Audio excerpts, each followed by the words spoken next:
axentes, aquí María Liñeira, dende a Praia da Rapadoira, en Foz.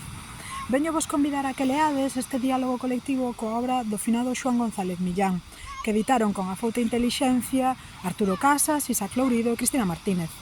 Teño a honra de asinar un dos capítulos e estou na mellor das compañas. O meu capítulo titúlase O consorcio dos múltiples diálogos, o pensamento de Xoán González Millán a respeito do criterio filolóxico no exilio republicano galego. Cal é o meu argumento? Que o relato que construe Xoán González Millán é un relato falso e que está pensado para xustificar as decisións editoriais e literarias de Luis Seoane.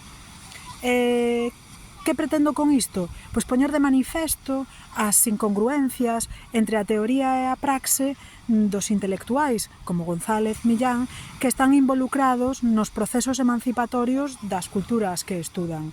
E sei que moita xente poderá pensar, pero non era González Millán o que dicía que había que evitar os excesos nacionalistas? Sí, pero fácil non é.